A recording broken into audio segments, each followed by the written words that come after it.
Yes, thank you. So, as the name is suggesting, a graph of convex sets, it's a framework for solving optimization problems over graphs, like the shortest path, the TSP, and so on. But with graphs on which we have replaced the vertices by convex sets.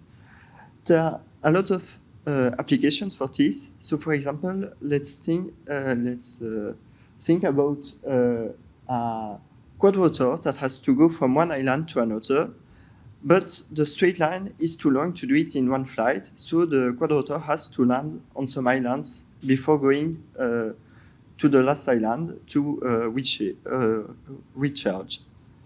So for this, there are two things to optimize. First, on which islands to land, and where on the islands to land.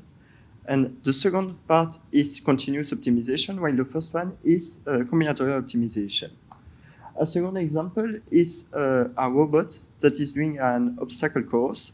He has to choose on which obstacle to go, but also where to put his foot or his center of mass. There are a lot of continuous variables to optimize while optimizing the combinatorial problem.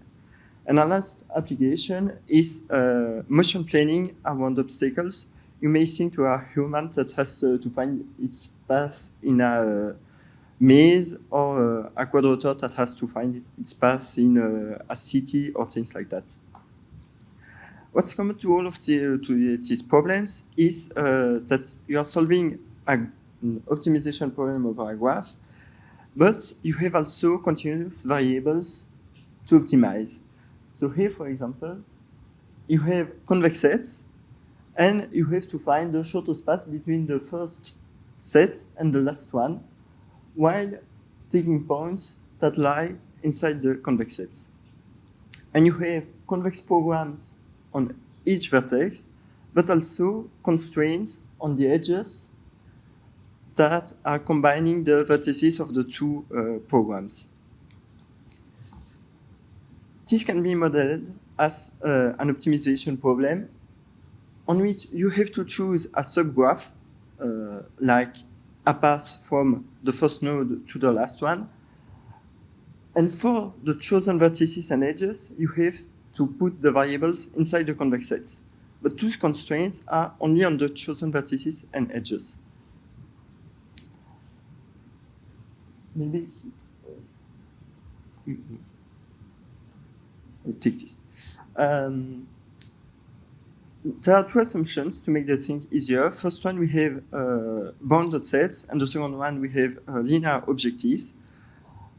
Two constraints may be relaxed to weaker constraints, but they make the things easier. And there is a whole mathematical process to transform the problem, this one, into a mixed integer convex program, because the one I showed before is non-convex. And so for this, we add auxiliary variables, we add constraints that have as goal to tighten the program and to replace the non-convex variables. There are two important parts in the mathematics. The first one is homogenization, to represent the fact that the variable has to lie in the convex sets only when we choose the vertex.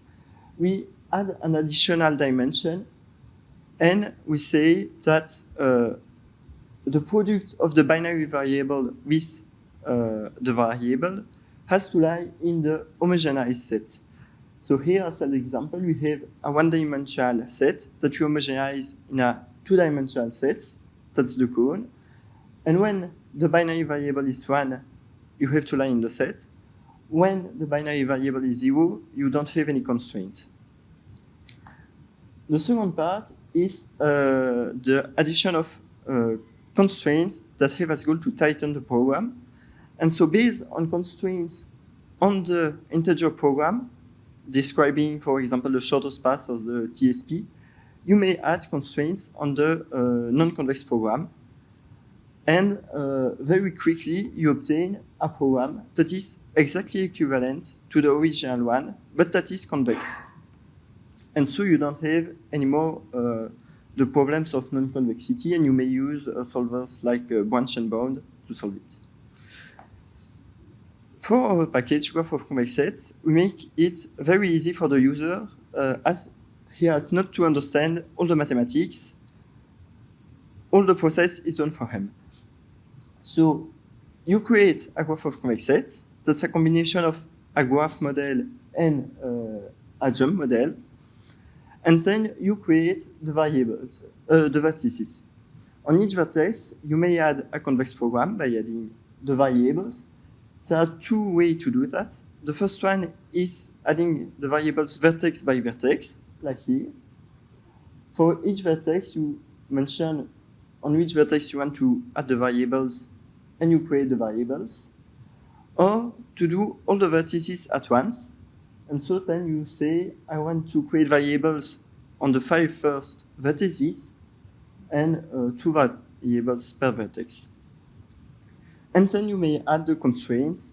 Again, there are two ways to do that, either vertex by vertex, and you may use the macro at constraints. You mention on which vertex you want to do that, and the constraints. Or you may also do it on all the vertices at once, or a subset of the vertices.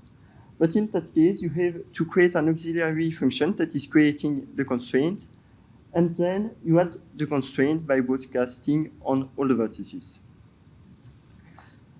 It's exactly the same process for the edges. You create the edges, then you create the variables, the constraints, and you may also add an objective by mentioning on which vertex you want to add the objective.